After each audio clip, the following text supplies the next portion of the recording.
muchas otras cosas, pero no les da el día, no les da la fecha de cuándo él va a regresar. Pero inmediatamente después les habla de dos parábolas.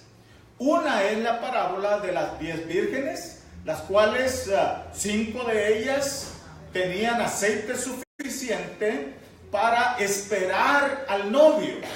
5 de ellas se preocuparon únicamente por el aceite necesario para pasar en el presente, pero el novio se tardó más de lo que ellas consideraban, por lo tanto el aceite de ellas se agotó.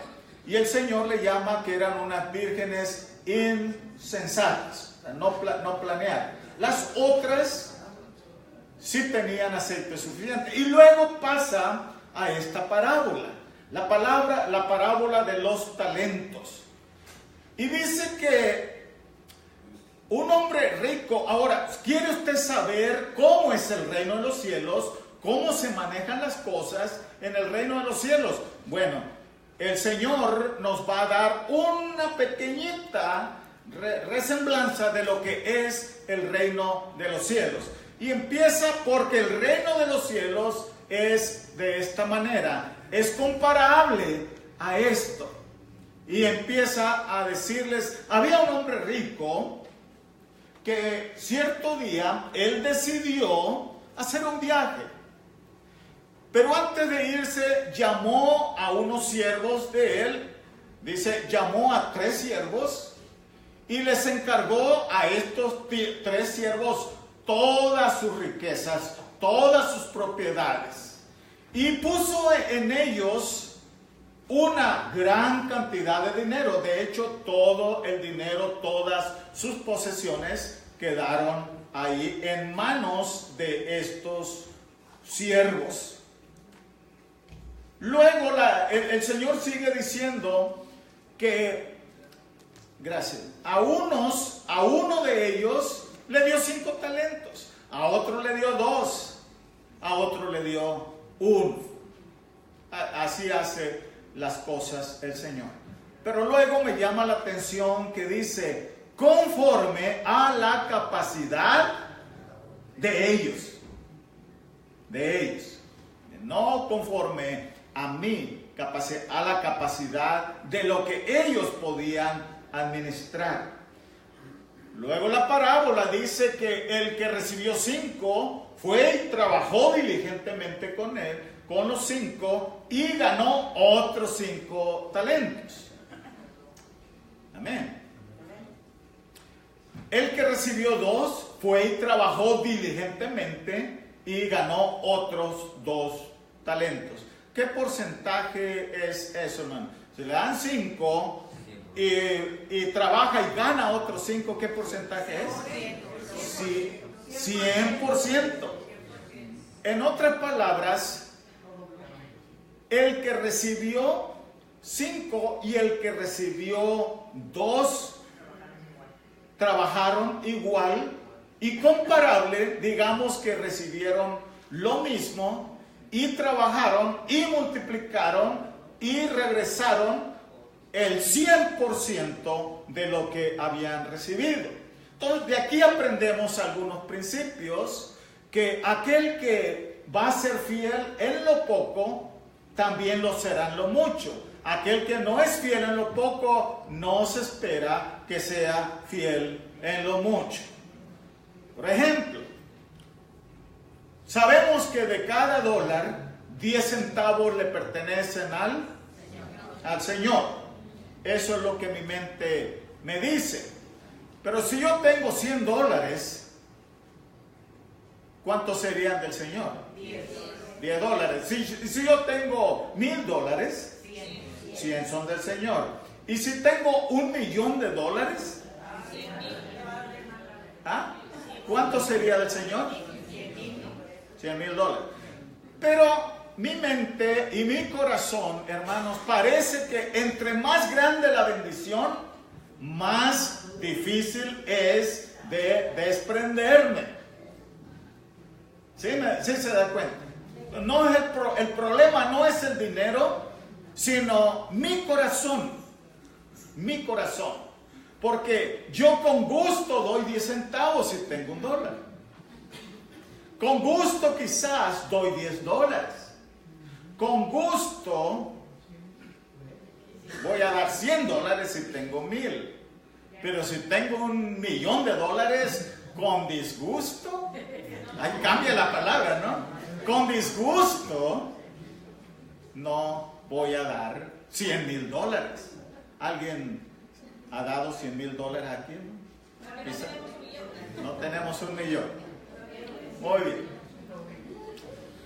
Y quizás eso responda un poquito acerca de que el dinero que tenemos hasta nuestros días es conforme a la capacidad que tenemos para administrarlo y a la medida o a la forma en la que está hecho nuestro corazón.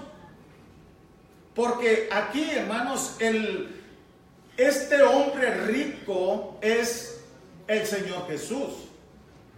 Él se fue, pero sabemos que va a regresar. Ahora, estas dos parábolas que acabamos de mencionar, hermanos, la primera de las 10 vírgenes nos habla de prepararnos y de esperar pacientemente el regreso del novio, el Maestro, el Señor Jesús. Amén, ¿verdad? Pero la parábola de los 10, de los talentos, nos habla de que mientras esperamos hay que trabajar. O sea, esperar no es sentarme mientras Él viene. Entonces, espera pacientemente, pero mientras espera hay que trabajar. Ahora, ojalá alguien me hubiera enseñado a mí estos principios de niño. Pero los vine a aprender hasta ya siendo viejo y todavía algunos de ellos no los aprendo bien. Una pregunta. Desde el momento que usted nació hasta el día de hoy domingo, ¿qué día es hoy, no? Domingo 11 de febrero.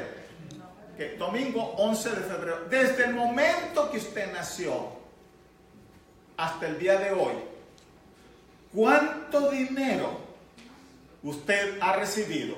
Ya sea porque trabajó, ya sea porque le pidió a sus padres, o ya sea que usted se paró en un semáforo y pidió. Pero de alguna manera, de alguna forma, ¿cuánto dinero usted ha recibido desde el momento que usted nació hasta el día de hoy? ¿Alguien sabe? No. Si alguien nos hubiera enseñado, si alguien nos hubiera dicho de tomar nota, de tener un récord, tuviéramos una cantidad, cuando menos una cantidad aproximada. Pero no, yo no sé, hermano, yo no sé. Desde el momento que yo empecé a trabajar, desde el momento que mis padres mis padres me empezaron a dar, del momento que recibí mi primer pago. Ahora, puedo ir a los income tax y puedo tener un estimado del récord de lo que yo he ganado. Pero de antes de que hiciéramos declaración de impuestos, aún allá en nuestros países, antes cuando nuestros padres nos daban que 10, que 20, que 30, que 50, que 100, ¿cuánto dinero hemos tenido en nuestras manos? Ahora, eso no es lo triste. Lo triste es dónde está ese dinero. ¿Dónde está? Y yo he entendido un principio, hermanos, que el dinero que yo he tenido en mis manos tiene alas. En el momento que lo siento, vuela. Lo suelto y vuela. Algunos tienen ruedas. También rueda. ¿Cuánto dinero he tenido en mis manos? Todo ese dinero yo lo he administrado. Yo lo he administrado. Pregúnteme dónde está ese dinero.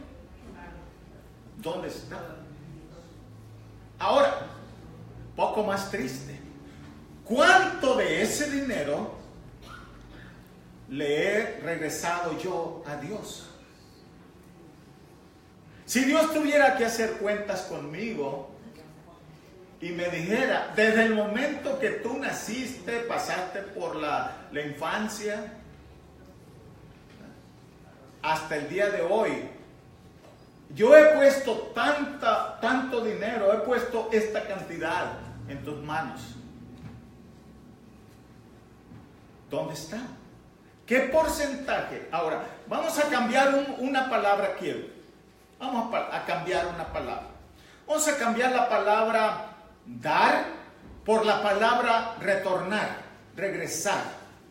Porque no sé si la mente de usted trabaja como la mía, pero mi mente trabaja de esta manera. Si alguien me dice a mí, tú le tienes que dar el 10% al Señor, mi mente automáticamente va a decir, no, tú eres el dueño y tú le vas a dar a Dios. Es como si yo le estuviera dando a Dios. Pero ¿cómo le puedo dar a Dios lo que es de Él? Pero si alguien me dice a mí, le tienes que regresar a Dios el 10%, entonces dejo yo de ser el dueño y me convierto en un administrador únicamente, que le estoy regresando a Dios lo que es de Dios. Quedarme con el 10% es robarle a Dios. ¿Lo ven? ¿Su mente funciona como la mía o nada más mi mente funciona así? Yo creo que la mente de todos funciona así. Ahora, bien, vamos a hacer cuentas un poquito y vamos a ir entrando en materia aquí. Yo sé que hay tanta enseñanza y muchos piensan, no sé si aquí en la iglesia, cuando me dicen, yo no he escuchado a nadie aquí en la iglesia, pero personas piensan que nosotros no estamos obligados a regresar el 10% al Señor. No sé, pero muchos piensan así. Que no, para la iglesia de hoy, no estamos obligados a regresar el 10% al Señor. Ok. Pero déjenme, vamos a decir esto, miren. ¿Cuánto dinero? Hay un estimado, hermanos, el ciudadano común, así como nosotros, el ciudadano común, ¿cuánto dinero va a ganar en toda su vida? ¿Cuánto dinero va a ganar? Y dice que si usted tiene un doctorado, a excepción de ser un abogado o un médico, ellos ganan más, ¿verdad? Mi doctor, como dijimos la semana pasada, yo le pregunté, ¿y usted cuánto gana? Le dije, mi doctor, pues yo gano poco, gano 200 la hora, me dice. Y a veces 400 la hora y a veces 600 la hora, cuando mando a hacer estudios, análisis y todo, ¿verdad? Gano más. Hasta 400, a veces $600 la hora. Comparado con $8.50 que yo gano la hora, más o menos. Ahí vamos más o menos. No, dije, ¿por qué no fui doctor, Señor? No. El Señor sabe, porque yo me desmayo con ver sangre, así que el paciente me iba a atender a mí antes que a él, ¿no? Pero bueno, si hay cálculos, nomás para ver hacia dónde vamos, dónde estamos y qué vamos a hacer con el dinero que el Señor va a poner en nuestras manos. Si una persona tiene un doctorado, se dice que en toda su vida ganará entre 4 a 5 millones de dólares aproximadamente en toda su vida. ¿Cuánto de eso sería del Señor? Ahora, hay otro señor que se llama Tío Sam. Hay otro señor, ese no. El Señor es más paciente que el Tío Sam, ¿verdad? Pero dice que una persona que tiene una maestría, que tiene pues su educación universitaria, va a ganar entre 3 y 4 millones de dólares en toda su vida.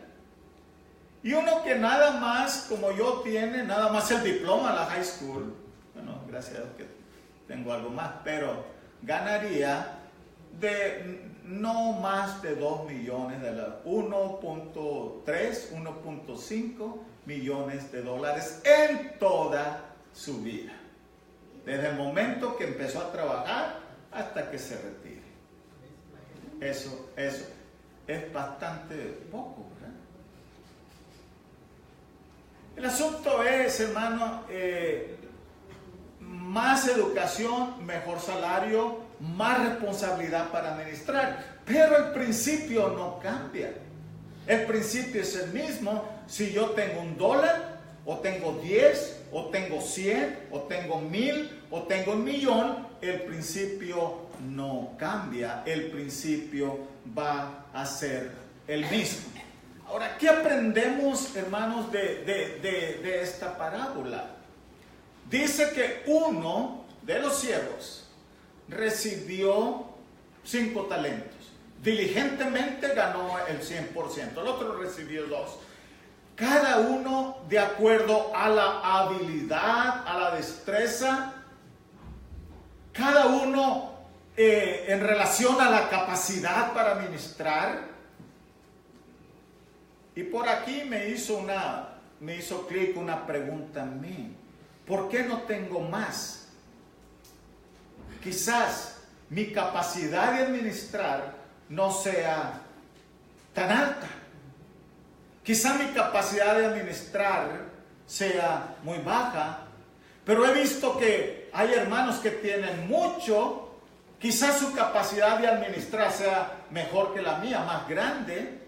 Y hay otros que son millonarios. Su capacidad de administrar. Dice que cada uno recibe conforme a la capacidad para administrar. ¿No es lo que dice esta parábola, cierto?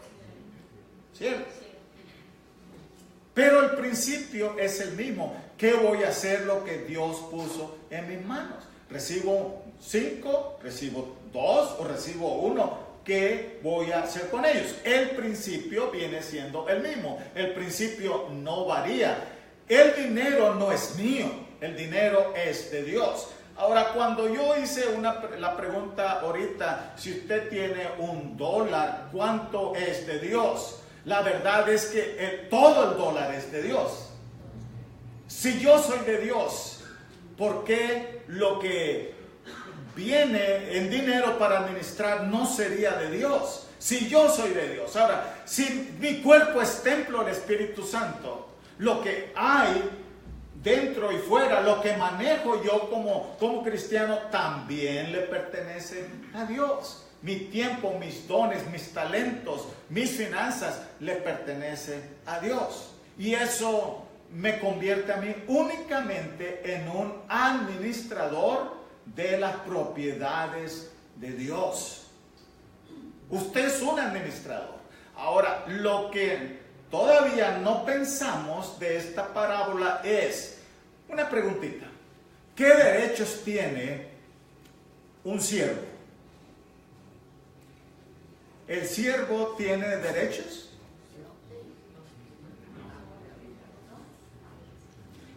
El dueño tiene derechos. El siervo tiene responsabilidades. Sobre las finanzas que el amo ha puesto en las manos de él, tiene responsabilidades de administrar diligentemente, sabiamente, lo que Dios ha puesto en y para administrar. Ahora, la palabra talentos. Talentos se puede referir a dos cosas. Aquí se refiere a dinero. Pero talentos habla de una habilidad, de una capacidad, de algo que Dios le dio a cada uno de nosotros desde el momento que nacimos. Aquí hay hermanos buenos para hacer algo, unos buenos para los números, otros buenos para tocar instrumentos, otros buenos para administrar, otros buenos para enseñar, hay buenos para manejar, hay buenos para hablar. Hay hermanos que con solo nos expliquen algo nos convencen. Es como si tuvieran el don del convencimiento. Y hay hermanos que, ay, no me hables porque me desanimas. Pero cada uno tiene algo, tiene un don, tiene una capacidad. Y déjeme decirle, algunos tienen 5, otros tienen 2. Pero quizás alguien nada más tenga uno. Un don, un talento, una capacidad, una habilidad. Que yo lo dudo, porque cada persona debe tener más de uno, 2, 3 o 4, 5. El que dio los talentos es Dios. Ok. El principio sigue siendo el mismo. Si yo tengo 2, ¿qué voy a hacer con ellos? Debo ser diligente para multiplicarlos. Y al resto del tiempo voy a tener 4. ¿Me entienden? Si yo tengo 5, mi trabajo es que trabajar con ellos. ¿Para qué? Si nada más toco el piano, digamos un talento que Dios me dio, ¿por qué no me preocupo, lo administro de tal manera y luego al rato estoy tocando la guitarra? Ya tengo 2, pero al rato toco, como hermano Ricardo toca el agua, hizo un aguacero con eso que tiene ahí, es un talento, ¿verdad? Porque a veces llueve donde no debería llover. Pero el hermano Ricardo está con el agua, ¿verdad? Y a veces relampaguea cuando todo está... Pero es un talento de saber cuándo va a hacer llover en el medio del canto. Y para muchos de nosotros, pues que si a mí me lo dieran, yo llovería, no pararía de llover ahí, porque yo no sé cómo se toca esa cosa. Pero es el talento del hermano. Y cada unos pintan, otros trabajan en la carpintería. ¿Dónde está el hermano Severo? Trabaja con la electricidad, que con esa no me meto yo. Esa señora es muy peligrosa, porque no se mira. Usted la mira y no sabe que está ahí. La electricidad, ¿verdad? Pero el hermano Severo, no sé por qué, pero sabe si la electricidad está ahí o no. Yo no sé eso. El hermano Helio con los números, con las computadoras, quieren saber, ahí está, quitar, poner, instalar, ahí está. Hay dones, carpintería, enseñanza, la cocina. A mí se me quema el agua del café, así que no me metan a la cocina. Tenemos dones, talentos administrativos, sabemos cómo organizar el tiempo, cómo trabajar con el espacio, el tiempo que se nos ha asignado. Todos tenemos esa capacidad. La pregunta es, ¿qué estoy haciendo con ellos? ¿Qué estoy haciendo con los talentos que el Señor puso en mis manos para administrar? Ahora, mire, si este talento que recibieron aquí, hermanos, es dinero, como dice ahí la palabra en la parábola, dinero, no malentendamos. El que recibió un talento, quizás usted diga, pobrecito, nada más recibió un talento. Pero ¿sabe a cuánto equivale un talento, hermano? Un talento, digamos que equivalía como a 600 dracmas. Y un dracma es igual a un denario. Perdón, 6,000 denarios. Le quité un cero. Un talento sería aproximadamente 6,000 dracmas. Un dracma es igual a un denario. Y un denario era el salario de un día. O sea, cuando usted dice pobrecito, qué poquito recibió. Pero cuando hablamos de 6,000 denarios, y el salario de un día es un denario, 6,000 días, casi 20 años de salario. mínimo. O sea que no era tan pobrecito. No era tan pobrecito. No era tan poco lo que recibió. Ahora piense en el que recibió 2. Piense usted en el que recibió 5. ¿Cuánto puso en las manos de ellos para administrar? Y si Jesucristo es este hombre rico que encargó, que puso en las manos de sus siervos, lo que tampoco nos vemos, hermanos, es que como unos siervos fueron elevados a la posición de administradores. De simplemente ser un simple siervo, fueron elevados a una posición de mayor responsabilidad. Y les encargó. Pero ahora, mire,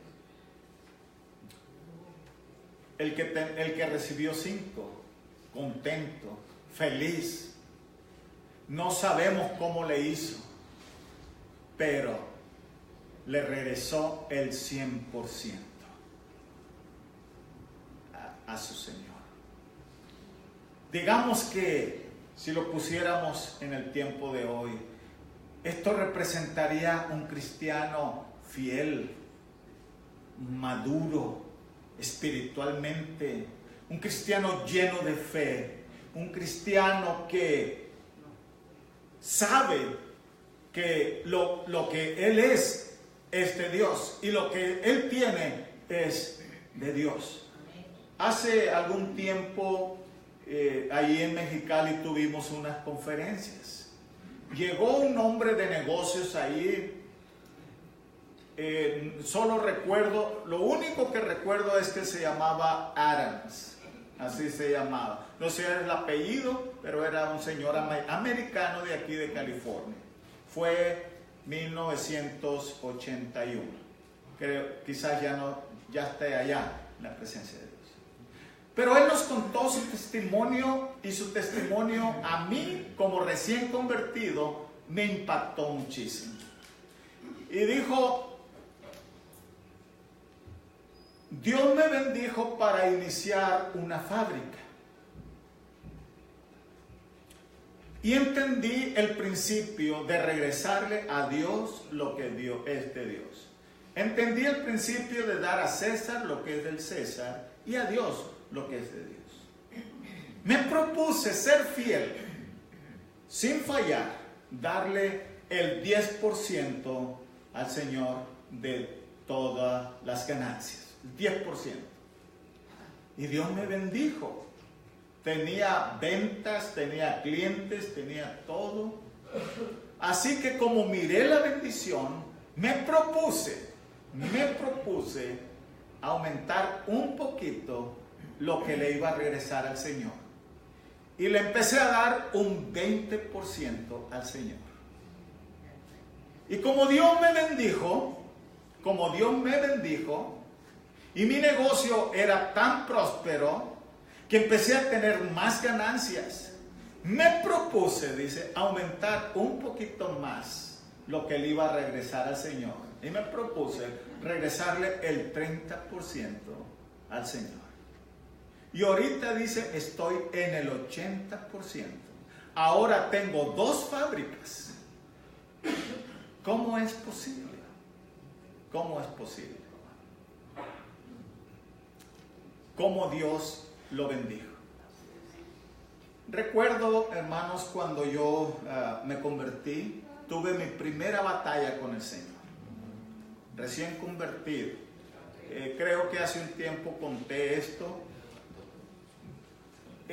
Me convertí y en mi bolsa estaba lo equivalente a casi $2. Digamos que yo tenía $2 en mi bolsa. Un billete rojo de 20 pesos que había en México en 1980. Ya no los hacen. Ya no lo hacen. Pero tenía en mi bolsa, yo renuncié a mi trabajo para ir a ayudar a mi abuelo en la finca, en el sembrar y cosechar. Ahí no hay salario. Todos los que han trabajado en la finca saben. Bueno, casualmente me convierto al evangelio en esa semana que llegué. Y yo tenía 20 pesos, los guardé también en mi cartera para no verlos en algún tiempo, pero yo sabía que tenía 20 pesos ahí. Ni siquiera eran $2, porque el dólar estaba a 12.50 en aquel tiempo. Bien. En la siguiente semana, después de mi conversión, cuando estábamos en el culto ahí, y llegó la hora de la ofrenda, usted a veces no quisiera escuchar esa voz, pero esa voz está muy dentro de su corazón, dentro de su alma o dentro de su mente. Yo sé que muchos han escuchado esta voz, pues yo la escuché, y esa voz dijo claramente en el corazón y retumbó hasta con eco: tienes que dar tus 20 pesos a Dios.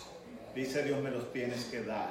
Tienes que regresarme esos 20 pesos. Y ahí fue mi primera batalla espiritual. Las finanzas. Porque lo primero que yo trabajé, yo lo hice. Yo. Por lo tanto, no y no. Pasó el plato de la ofrenda y yo me quedé con mis 20 pesos en mi bolsa. Pero esos queman. Quema el corazón y quema la mente, quema su alma. Pero cuando venía de regreso los hermanos Ujieres, dije, bueno, Señor, tú has dicho, porque la voz de Dios deposita, darlo. Si yo di mi vida por ti, si yo fui a la cruz del Calvario, yo no escatimé en todo lo que tenía que hacer para salvarte, para perdonarte. ¿Cómo tú pones todo? Pero Señor, es todo lo que tengo. Si hubiera conocido la historia de la viuda aquella, me hubiera sido más fácil. Pero un recién convertido, un joven de 19 años, lo mío es mío. Cuando vino de regreso, ya los hermanos los paré, les puse mis 20 pesos. Pero en cuanto cayeron los 20 pesos ahí en el platillo de la ofrenda, el diablo dice, ahora sí, ¿qué vas a hacer? Tú sabes que no tienes un trabajo ahorita, tú sabes, ahora sí. No vas a poder tomar tu refresco acostumbrado, no vas a poder comprar tu pan, porque con 20 pesos podía comprar, aunque no crea, podía comprar su pan y su soda uno y algunas cosas, con $1 o $2 en aquel tiempo. Pues, ¿sabe qué? Me pesó en mi corazón, tenía un pesar en mi corazón. Casi paraba los Ujieres, hermano, un momentito, ¿verdad? Vengan para acá, ¿verdad? Casi, pero la pena, la vergüenza, no sé qué, ni modo, Señor, lo siento. Pero esa noche no dormí pensando, ¿verdad? Con ese pesar en el corazón, ¿verdad? Y sacaba mi cartera, la abría por todos lados, nada, cero. Y en aquel tiempo no había la oportunidad, pero ahí tengo en el banco, cero. O ahí tengo una tarjeta de crédito, ni las conocíamos en aquel tiempo. Nada, absolutamente nada. Pero no dormí pensando. Bueno, casualmente como a las 4 o 5 de la mañana mi abuelo da la voz de alarma, vámonos a la finca. Porque él era la voz de alarma. Cuando él se paraba, una taza de café y vámonos a trabajar a la finca. Pero había cerca de 2 millas en el trayecto de la casa a la finca de mi abuelo. Iba mi abuelo adelante, iba un tío mío enseguida, iba otro tío que ahora es pastor, iba yo el último con un pesar en mi corazón. Bueno, por ahí, hermanos, no era un camino, era una vereda donde los arbustos, pues es monte, ahí todo eso, una vereda por donde van los caballos o las vacas Ustedes han estado ahí, no tengo mucho que contar, algunos de ustedes, ¿verdad? Han estado ahí. Pues ahí vamos. Y estaba saliendo el sol, recuerdo, cuando casualmente yo iba cabizbajo, así como el hermano Helio, así muy cabizbajo, así. No podía levantar mi cabeza y mirar la provisión y la bendición de él, pero llevaba un corazón muy pesado. ¿Sabe? Ahí de repente veo 20 pesos. Veo un billete de 20 pesos rojo que brillaba ahí en el medio. Pasó mi abuelo, lo pisó, no lo vio. Pasó mi primer tío, pasó sobre, no lo miró. Pasó mi otro tío, no lo miró. Pero yo lo miré. Entonces lo agarré y le dije, abuelo, ¿se les cayó dinero? No, dice, no es mío, yo no tengo, yo no cargo. Le pregunté a mis dos tíos, no, dice, nosotros no cargamos. Nosotros puros de Hacienda, ¿viste? No llevamos nada. Entonces no era de ellos y no lo miraron, lo pisaron y no lo miraron. Y esto sucedió en 1980, septiembre de 1980. Lo agarré y en ese momento es cuando uno empieza a entender. Y entendí claramente el mensaje, ahí te va tu dinero, dijo Dios. No lo quiero, no lo necesito. Si me lo vas a dar con pesar en tu corazón, ahí te regreso tus 20 pesos, dijo Dios. Y entonces mi pesar cambió. Ahora el pesar era el arrepentimiento de haber cuestionado a Dios, de haber dudado de Dios, de haberme pesado en mi corazón, de haber renegado de Dios y haberle hecho caso al diablo o a mi propio egoísmo, a mi falta de fe. Pero ¿qué diríamos hoy? Yo diría, ¿qué se puede esperar de un recién convertido que tiene una semana de haberse convertido? Y mi primer argumento, mi primera batalla, mi primera pelea con Dios no fue quizás una tentación aparte, no fue sino quedarme con ese dinero cuando Dios dijo, tú eres mío y lo que tú tienes es mío. Este Dios es mío. Ahora, denme un poquito de crédito porque se lo di, con pesar, con reclamo, pero se lo di al Señor, aunque después le decía al Señor, me la vas a pagar, ¿verdad? ¿Y sabe qué? Aprendí esta lección en la forma más dura, el cuestionar a Dios. Pero también aprendí la lección, hermanos, de que lo que le doy a Dios con una mala intención, con un mal corazón, con reclamo, no le es agradable a Dios. Aprendí la lección que Dios no necesita mi dinero. No necesita, Él es dueño, yo soy administrador. Nada más. Quedarme con lo que Dios me dio para administrar es robarle a Dios. Y esto nos va a llevar a Malaquías capítulo 3. Malaquías capítulo 3. Si lo tienen, vaya ahí.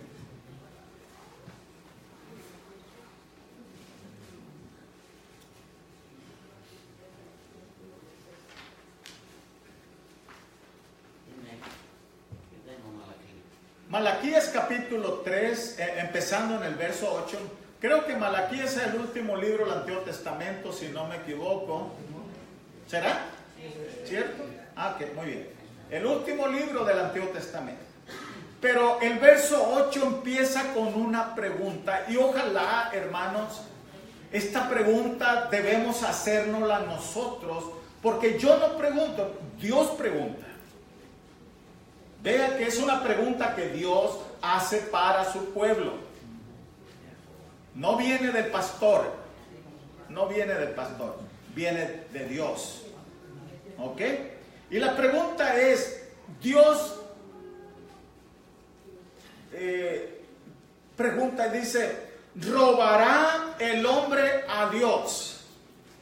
Imagínense que si escucha la voz de Dios aquí retumbante, diga, ¿robará la iglesia bautista Oreb a Dios?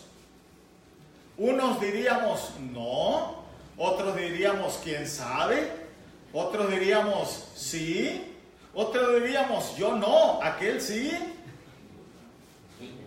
Pero habría muchas diferentes respuestas. Pero Dios pregunta a la iglesia bautista Oreb en esta mañana, como le preguntó al pueblo de Israel, ¿robará el hombre a Dios? Y eso desconcertó al pueblo, y sin duda alguna, Dios que conoce el corazón de todos, hubo muchas opiniones. Aquel sí, yo no, no te hagas tú también, dice Dios. Ya te conozco, mosco, diría. No sé si Dios habla así, pero solo sé que te conozco. Y dice Dios, ¿saben qué? Déjenme decirles una terrible noticia, una terrible verdad. Pues ustedes, toda la nación, me han robado. Y también están como el pastor, cuestionándome, renegando, cuestionando lo que yo digo, porque ellos preguntan, como yo pregunté en aquel tiempo, yo cuestioné a Dios y le dije, ¿en qué te he robado? Así contestó la nación, así contestaron ellos, a ver, compruébanos, dinos, ¿en qué te hemos robado? Porque no creo, nadie sabe lo que yo, mire, gracias a Dios, hermanos, que el pastor no sabe si usted ofrenda o no ofrenda. Gracias a Dios. No sé, yo no sé si usted diezma o no da su diezmo. Yo no sé. Yo no estoy allí. ¡Qué bueno! ¡Qué bueno! Porque así, cuando menos, no estoy, como se dice en inglés, I'm not picking on anybody, ¿verdad? Nadie. Yo no estoy... no tengo a nadie en la mente, lo que quiero decir. Estos son principios de Dios, nada más. Pero es como el apóstol o alguien que dijo, no recuerdo, dijo, me propuse no saber. Pero usted recibe, como cada diácono, recibe un estado de cuentas cada mes. Pero ahí no dice quién dio, quién no dio, nomás habla puros números, no nombres. Así que no piense, es que el pastor me está viendo a mí. No piense en eso. Muy bien. Nomás a la única que Dios le manda gloria. ¿No? Pero,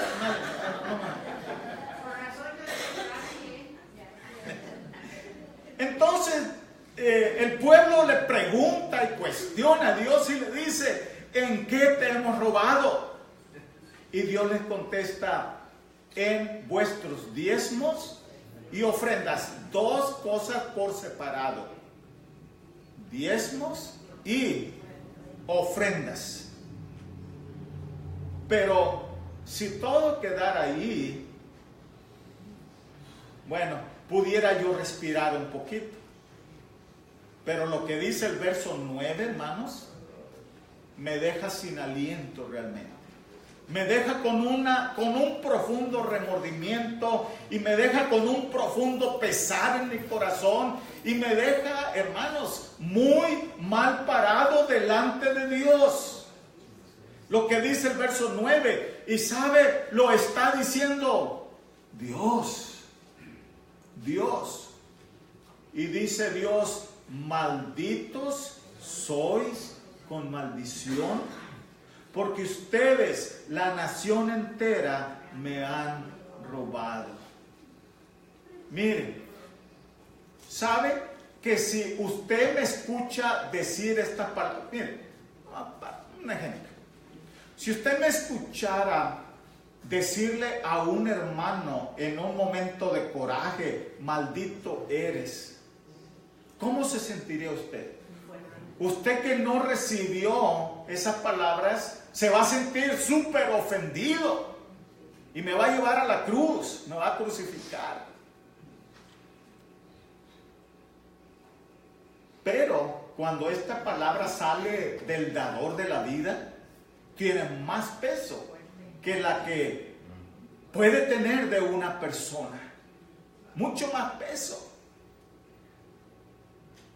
Y dice, mire, sale del corazón, de la boca de aquel que es el dueño de todas las cosas, del Creador, del Señor Dios, del Salvador, del Proveedor, del Sanador. Sale de Dios, Dios que es amor, hermanos, pero que también es justicia. Dice, no solamente dice malditos, sino malditos con el plus, maldito con los agravantes, maldito con maldición. No solamente esto te ha apartado de mí, hay una barrera entre tú y yo, dice Dios. Lo siento mucho, dice Dios, no te puedo bendecir. Lo siento mucho, pero las ventanas de los cielos están cerradas para ti, dice Dios. Y ahí lo dice en el mismo texto. Las ventanas de la bendición están cerradas. No ores porque no te puedo responder. No me pidas que te bendiga porque no te puedo bendecir. Las ventanas están cerradas, dice Dios. Cerré la puerta, dice Dios, y tú te quedaste afuera. Eso es lo que está diciendo. No, es terrible, ¿no? Y nos debe hacer reflexionar si somos o no somos buenos administradores. Yo sé que duele en el corazón a veces escuchar este tipo de palabras, pero ¿sabe qué? A mí me ha dolido más. Porque aunque aprendí la lección en aquel tiempo, hermanos, yo también le he fallado a Dios más de alguna ocasión. Gracias a Dios que me he propuesto desde aquel tiempo ser fiel en dar mis ofrendas y mis diezmos. Y doy gracias a Dios que tengo una esposa tan eficiente, que ella dice, ok, llegó la ofrenda, esto es de Dios. Inmediatamente hace el apartado. Sin lugar, esto es lo primero, esto es lo más esencial, poniendo todo en orden, y lo hace. Y gracias a Dios, el varón va y viene, el varón sale, el varón se va, el varón generalmente quizás a veces no piensa eso, pero si tiene una esposa eficiente, varón, encárguele a su esposa que lo primero es hacer, apartar lo que es de Dios, no dar, regresar a Dios lo que es de Él. Y eso, ¿sabe qué, varón? Ya que estamos metidos en este problema, ¿ya qué, hermano? Encargue a su esposa que haga eso. De esa manera dejará de estar pensando en el JCPenney, dejará de estar pensando en el Marshall, dejará de estar pensando allá. ¿Verdad? Cuando usted le encarga eso a su esposa, le quita un mal pensamiento y unas malas ideas de la cabeza. Bueno, qué bueno que el Señor nos ilumina, ¿verdad? En eso. Pero ahora, dice Dios, y aquí se enseñan 4 principios. No hay tiempo para solamente los voy a mencionar estos 4 principios que vemos aquí en Malaquías. Pero mire, cuando dice Dios, malditos sois con maldición, porque me han robado, Entonces dice Dios, trae pues todos los diezmos al alfolí. Trae tus diezmos a la casa de Dios. Pero luego dice que haya alimento en mi casa. Ahí vienen las ofrendas. Los diezmos al alfolí, pero también que haya alimento en mi casa. Ahora voy a decir algo en favor de los pastores, no me malentienda. Voy a decir algo en función de la tribu de Leví. La única tribu que no recibió tierras, ni posesiones, ni nada, fue la tribu de Leví. A la tribu de Leví se le encargó todo lo que tenía que ver con el culto, con la administración del templo, tenía que ver con todos los sacrificios, enseñar la ley de Dios, preparar, escuchar a los profetas, pero preparar a los nuevos sacerdotes, en todo lo que tenían que hacer en la administración del templo. Pero ¿sabe qué?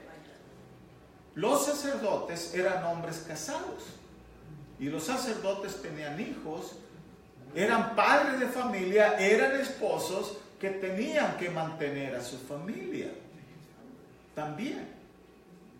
Por lo tanto, dice Dios, las 11 tribus con sus diezmos y con sus ofrendas, ¿verdad?, estarán encargados de sostener a toda esta tribu sacerdotal. Hoy no tenemos sacerdotes, todos somos sacerdotes ahora, según 2 Pedro 2:9, creo, por ahí está. Todos somos sacerdotes, nación santa, pueblo adquirido por Dios. Pero hay familias pastorales en la iglesia. ¿Sabe qué? Yo reconozco tremendamente, hermanos, la labor de la iglesia. Porque aún, mire, el hermano Tirado está un poquito más avanzado en edad que yo. Quizás no puede manejar tanto, quizás no puede ir a los lugares donde iba antes, ¿verdad? Pero es una familia pastoral que han servido por tantos años aquí. Pero ¿sabe qué? La iglesia no se ha olvidado. Amén. Todavía reconocemos el liderazgo del pastor. Está ahí como uno de los pastores. La iglesia le ayuda para su sostenimiento. La iglesia sigue proveyendo. ¿Sí me entiende? Oreb ha reconocido este principio, hermanos. Oreb ha reconocido y lo sigue practicando. ¿Sabe qué? Y eso es digno de respeto y admiración. Y por eso, durante ya 50 años, el candelero de Oreb ha estado brillando. Ahora llegamos nosotros aquí, ¿y qué han hecho? Nos han sostenido económicamente. Y nos han adoptado. No solamente como pastores, pero miren, aquí tengo tantas madres, hermanos, tantas abuelas en la iglesia. ¿Verdad? Porque sí, tengo muchas mamás que se preocupan por mí. Muchas que oran por mí, que se preocupan. Se preocupan por nosotros. Esos son buenos principios. Es rara la vez que el pastor no tiene una invitación para ir a comer el domingo. Es rara la vez. Y se nota, ¿no? Yo sé que se nota, ¿no? Pero es rara la vez. A veces yo no como primero ahí, pero yo sé que hay un plato esperando, hay un platillo esperando por el pastor. Porque a veces yo ando metido en otras cosas. Pero cuando ya tengo el tiempo para acercarme a comer, sé que hay un platillo ahí. ¿Me entienden? Oreb ha reconocido todos esos principios de Dios. Y por eso Dios la está bendiciendo. Ahora, somos administradores de las cosas de Dios. Eso no hay duda. La pregunta es, estamos nosotros multiplicando al 100% lo que se nos ha encomendado? O estamos al 10 o al 20 o al 30%. No sé dónde estamos, pero sé que podemos hacer más. Sé que podemos hacer más. Se nos ha dicho, hermanos, que hablando en forma general del cristianismo, por ejemplo, en el estado de Texas, las iglesias bautistas, hace unos años atrás vimos un estudio. Las iglesias del estado de Texas, nada más la iglesia bautista, en ofrenda para la convención, no la iglesia local, pero para la convención, aportaron más de $600 millones en un año. Que vean, ¿verdad? Más de $600 millones. Y en el boceto, en el panfleto que recibimos, venía la distribución de todo ese dinero. Y había más de 3,000 misioneros en diferentes partes del mundo que recibían su sostenimiento de ahí. Había tantos hospitales recibiendo una cantidad mensual, había tantos nursing homes recibiendo, y había una gran cantidad de las formas en que se había distribuido ese dinero. ¿Por qué estoy diciendo esto, hermanos? Porque si la iglesia local, ahora piense usted cuánto recibieron las iglesias locales, a qué cantidad aumentaría, pero hoy como que las cosas se han cambiado mucho, y uno de los últimos estudios que se ha hecho, y ahorita le explico por qué estoy diciendo esto, virtualmente existe otra iglesia, una iglesia que vemos por televisión, ¿verdad? Virtualmente. Y se nos ha dicho, hermanos, que en los últimos años gran cantidad de miembros de las diferentes iglesias han parado completamente de dar sus diezmos a la iglesia local y lo han enviado a la iglesia virtual. Por lo tanto, la iglesia local está empezando a hundirse económicamente. No poder construir, no poder reedificar, no poder tener salones dignos de nuestros hijos, no poder tener el equipo, no poder tener la tecnología, no tener algún vehículo digno para mover a los jóvenes, para llevar a los niños, para mover a los hermanos cuando vamos a algún evento especial. No poder tener misiones, no poder tener los programas de evangelismo, no poder tener la educación y el entrenamiento y la capacitación para poder llevar a cabo, sino que las iglesias están empezando a sufrir en su presupuesto anual. Ahora, no me malentienda. No digo que sea malo dar a estos programas de televisión. Es bueno dar después de que usted haya dado su diezmo en la iglesia local. Después que usted haya apoyado los programas de la iglesia local. Después que usted haya sido fiel, haya apartado los diezmos y las ofrendas, entonces, después de, usted es libre, hágalo, está bien.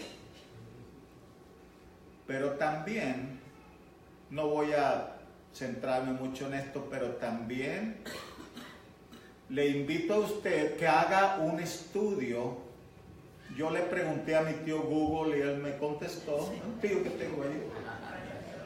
Vaya usted y haga un estudio de qué se hace con este dinero que se le da a la iglesia virtual. Y hágale la pregunta, ¿cuánto de esto, qué porcentaje de esto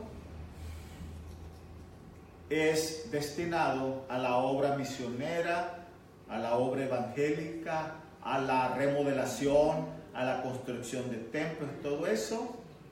Y usted se va a sorprender. Se va a sorprender. Porque solamente en el estado de Texas, las iglesias contribuyeron a programa de la iglesia virtual más de $600 millones en un año. Y cuando se hizo el estudio de qué tanto de ese dinero iba destinado para misiones y evangelismo y sostener misioneros, era un porcentaje muy, muy poquito. Lo que llegó a los hospitales, lo que llegó a las misiones, era un porcentaje muy, muy pequeño. Yo le invito, no tome mi palabra, le invito a que usted mismo le pregunte a mi tío. Le voy a decir a mi tío que van a recibir una llamada de ustedes y van a, usted hágalo, haga usted ese estudio. Pero ¿sabe qué? Todavía nosotros tenemos aquí un privilegio y una responsabilidad. Como miembros de la iglesia,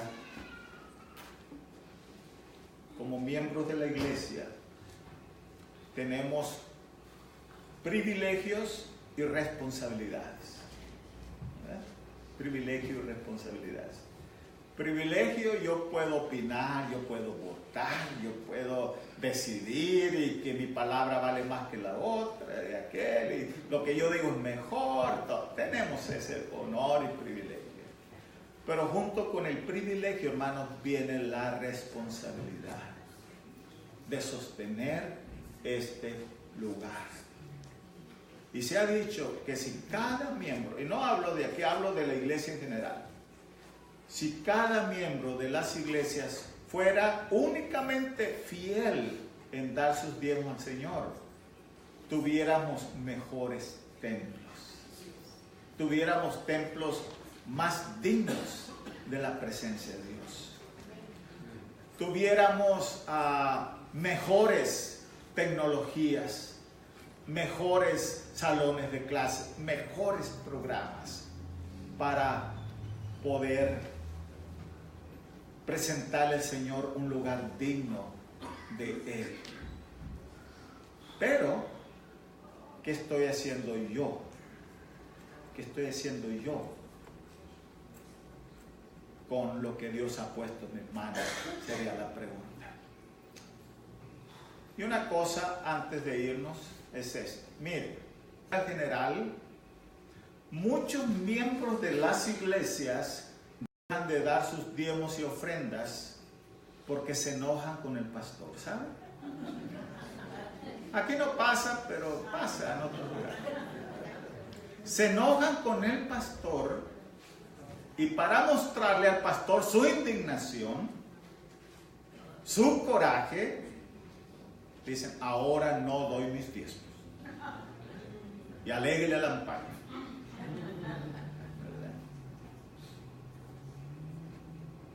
Pensando que con eso le hacen un daño tremendo al pastor. Pero el problema es, no solamente se están quedando con algo que le pertenece a Dios, se están convirtiendo en ladrones de las posesiones de Dios. ¿Sabe? Dios se va a encargar del pastor.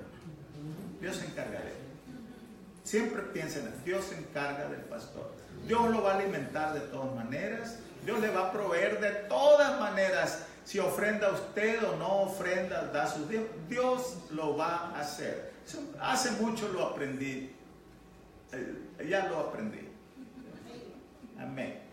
Ahora, el consejo pastoral, hermano, hermana, es: sea fiel, dele sus diezmos al Señor. Solo así Dios abrirá las ventanas de los cielos para usted. Amén. Y cuando las ventanas están cerradas, pregúntese por qué. Y pregúntele a Dios: Señor, ¿por qué las ventanas están cerradas? Ahora, si se enoja conmigo, usted siga dando su diezmo al Señor. Siga. El que se enoje conmigo no quiere decir que usted se enojó con Dios. Siga dando su diezmo al Señor. Sea fiel, no con el pastor. Porque si usted da de acuerdo a lo enfadoso del sermón, hermano, vamos a estar en bancarrota todo el tiempo, ¿verdad? Vamos a estar completamente en bancarrota. Dele a Dios lo que es de Él.